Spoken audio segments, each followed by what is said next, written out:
Hi, it's Katrina! From the burial of a mysterious aristocrat to a disappearing shipwreck, here are 10 incredible archaeological discoveries.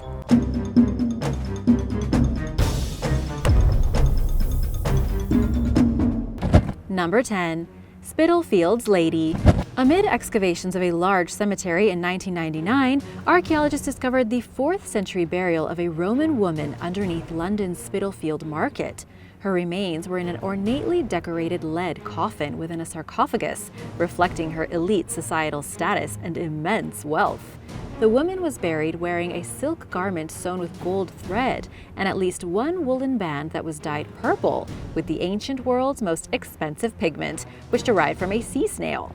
Her head rested on a pillow filled with bay leaves.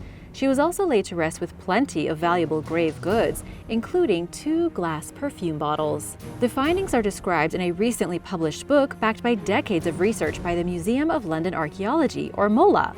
Her presence in the Spitalfield Cemetery shows that even towards the end of Roman Britain, London was fully integrated into high-status economic and political networks, Roman archaeology specialist Michael Marshall told The Independent. Despite the wealth of information researchers were able to glean from the discovery, they never did determine who the woman was. There was no inscription in or around the grave to indicate her identity.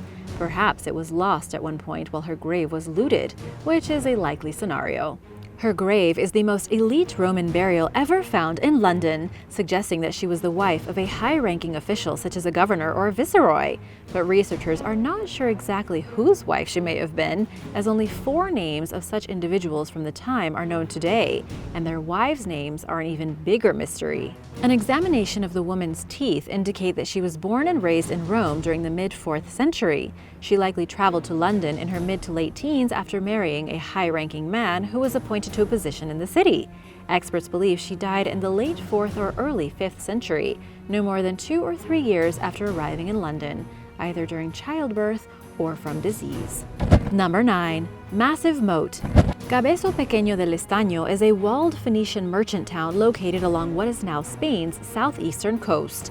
While conducting excavations, archaeologists from the University of Alicante discovered a large defensive moat dating back to sometime between the 8th and 9th centuries BC.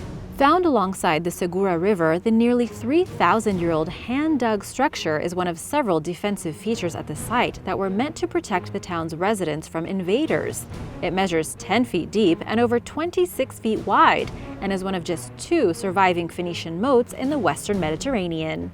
Archaeologist and site director Fernando Prados remarked that the site is incredibly well preserved, despite soil filling it in over the years due to things like earthquakes, illegal quarrying, and the unavoidable effects of time. Previously, excavations have turned up a metallurgical workshop, furnaces, forges, and a large circular house with adobe benches. These discoveries indicate that the settlement served as an important and powerful Phoenician stronghold. Hey, if it has a moat, it's gotta be important, right? Number 8. Historic hallucinogens. It looks like ancient people at the Pinwheel Cave in California took hallucinogens. Researchers have long debated over the possible use of hallucinogenic drugs at rock art sites around the world. There is a pattern of ancient cultures leaving strange images on cliff faces and cave walls. Physical evidence of actual drug use was lacking until recently, when experts found chewed-up wads of datura, a powerful psychoactive plant in the California cave. The 400-year-old material was found smushed into the cracks of the cave ceiling. Even more interestingly, the cavern ceiling contains an ancient painting of what appears to be a datura plant, leading the researchers to believe that it served as a meeting place for group rituals that involved consuming the substance. This is the first evidence of the ingestion of a hallucinogen at a rock art site. The evidence is literally on the wall, archaeologist Carolyn Boyd told National Geographic. Archaeologist David Robinson led the search, which found that the site was occupied from 1530 to 1890. It's one of several rock art sites in the vast Wind Wolves Preserve south of Bakersfield. The team attempted to extract human DNA samples from the quids, or chewed-up wads, that were found stuck to the cave ceiling, only to stumble upon hallucinogenic alkaloids like scopolamine and atropine, which are found in datura. Datura is dangerous and even potentially lethal in high doses, and its potency is unpredictable. But it played an imperative role in some Native American traditions for its alleged spiritual properties. While the discovery of Datura's use comes as a welcome find to the Tejon tribe, whose culture, like many others, was suppressed and partially lost to colonialism, they no longer use the plant today. And now for number 7. But first, be sure to subscribe if you haven't already and join the Origins Explained family. Number 7. A king's seal. In the early 1900s, archaeologists excavated Megiddo, an ancient city in modern-day northern Israel. During that time, they found a special seal called a bulla. The inscribed 1-inch clay seal impression may not have looked like much and fell into various hands over the following years. In the 1980s, a Bedouin merchant sold the seemingly valueless item without provenance to a professor for just a few cents. But this tiny clay seal is one of the earliest, if not the earliest, inscribed bulla in the land of Israel, said Professor Yuval Gorin. Now that they have their hands back on the prized artifact, scholars studied it for several years, subjecting it to strict testing by experts at Ben Gurion University. Researchers concluded that the ovular seal likely dates back to the 8th century BC, during the reign of King Jeroboam II, who ruled from 788 BC to 748 BC. It strikingly resembles a lost jasper stone people have been looking for that was lost after that first dig too. Both items feature a roaring lion with its tail in the air and an inscription that translates to belonging to Shema the servant or minister of Jeroboam. Through a series of various scientific tests that took several years to carry out, Professor Gorin and his team were able to prove that the seal was not a forgery, as the professor who purchased it during the 80s had initially believed. Once it was authenticated, the artifact was turned over to the Israel Antiquities Authority. Number 6. Massive stone monument at Petra. Nicknamed the Rose City, Petra is an ancient metropolis that was meticulously carved from pink sandstone around 2,000 years ago in the semi-arid landscape of southern Jordan. It was built by the Nabateans, a nomadic culture that was heavily involved in the incense trade.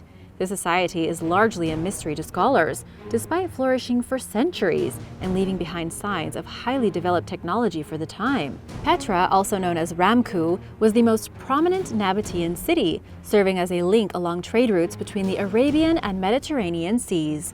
It was equipped with a sophisticated irrigation channel that provided water for around 30,000 residents year-round. The city's glory began to fade after an earthquake in 336 AD.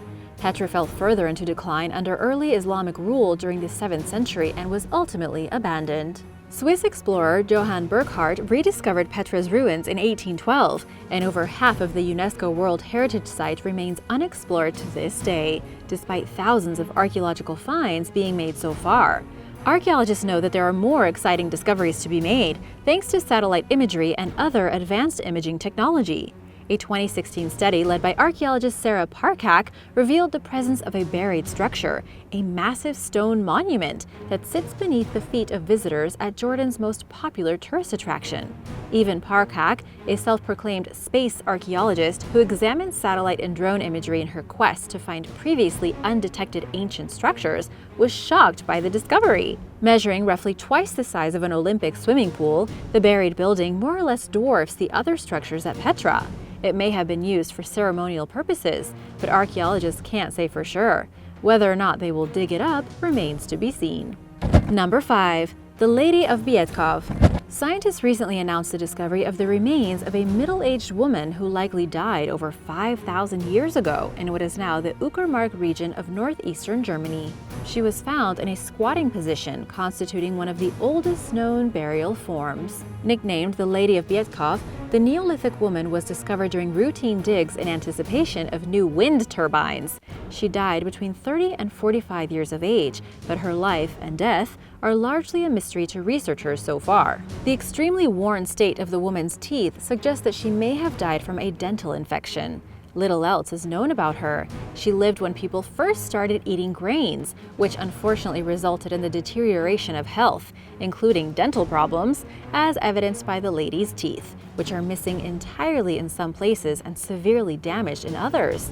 In fact, her enamel was entirely chewed off, according to anthropologist Bettina Jungklaus. There's a lot to be said for dental archaeology. We can learn a lot from people's teeth. But whether the woman's teeth truly indicate her cause of death, or even a condition that led to her death, remains speculative at best. Further analysis will hopefully offer more insight into her time on Earth. and what ended it. Number 4. Stone spheres. While clearing land in Costa Rica's Diquis Valley during the 1930s, United Fruit Company workers started finding large, nearly perfect round stone spheres that were previously hidden by thick foliage. Known today as the Diquis spheres, or stone balls, they were created by a mysterious civilization that has now been lost to time. Dating back to between 700 to 1530, it's believed that the spheres were used to line the walkways to chiefs' houses, but their specific meaning and significance are unknown. The largest among the Diquis spheres measures over 6.5 feet in diameter and weighs more than 16 tons, while the smallest ones measure just a few inches. There are over 300 known, most of which are made from a coarse basalt-like substance called grabo. Some are made from other materials like limestone and sandstone. Many of the spheres were damaged by the workers who found them, who used bulldozers to move them and drilled or exploded them in case there was gold inside. Spoiler alert, there wasn't. They are surrounded by myth and speculation, so archaeologists have tried to figure out more about them. What we do know is that they were made by pecking and hammering with stones. Some still have the markings, so it is easy to track how, but not why they were made.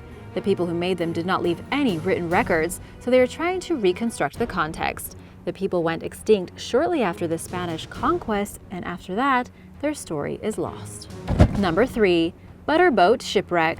Every now and then a shipwreck will appear off the coast of Ireland. The shipwreck is evidently quite old and is nicknamed the Butterboat. It will sometimes appear along Streetal Beach in County Sligo during low tide and when the sands shift. For years, rumors circulated about the vessel's origins, with some accounts claiming it was from the Spanish Armada and others suggesting that it was a tourist ship. But the wreck's identity only recently came to light after 20 years of extensive research on behalf of Ireland's National Monuments Service. The ship's wood was dated back to sometime after 1712, giving experts an idea of what to look for in their extensive database of 18th and 19th century shipwrecks of County Sligo. With the help of historical sources, the team of sleuths identified the vessel as the Greyhound, a trading vessel that sank in December 1770 during a storm. 20 of the 21 crew aboard drowned, with the lone survivor making it to shore after the storm and alerting people nearby of the wreck. Once the long-standing mystery of the Butterboat was solved, locals held a small remembrance ceremony at the Greyhound's remains, honoring those who died over 250 years ago. Number 2. Human hibernation. A group of researchers recently made the bold claim that early humans may have hibernated through the winters hundreds of thousands of years ago, like bears. They based their theory on human bones found in northern Spain inside a cave called Cima de los Huesos, or Pit of the Bones, which bear telltale damage and lesions that are found on the bones of animals that hibernate. Dozens of hominid remains have been excavated from the cave over the past 3 decades.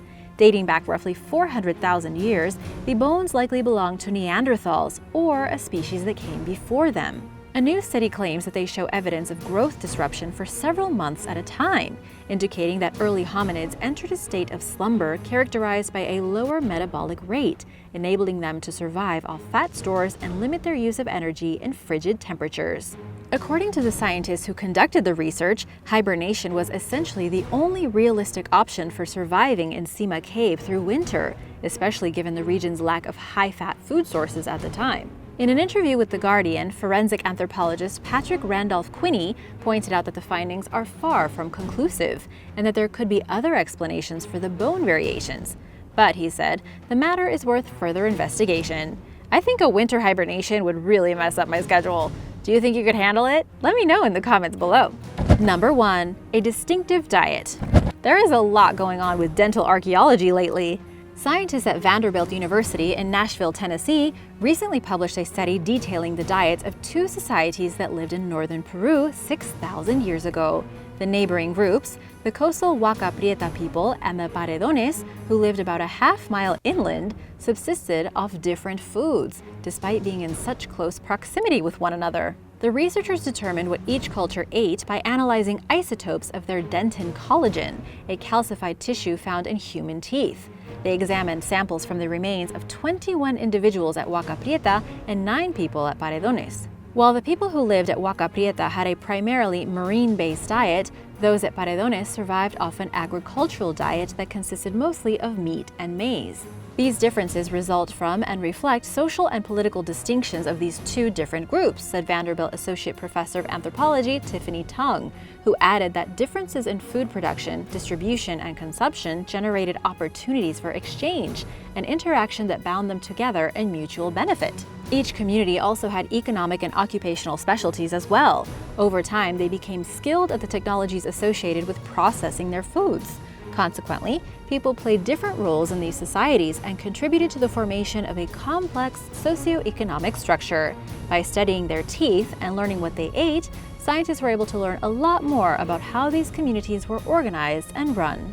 Thanks for watching! Which discovery was your favorite? The cave? The spheres? Let me know in the comments below. Hope you learned something new, and I'll see you next time. Bye!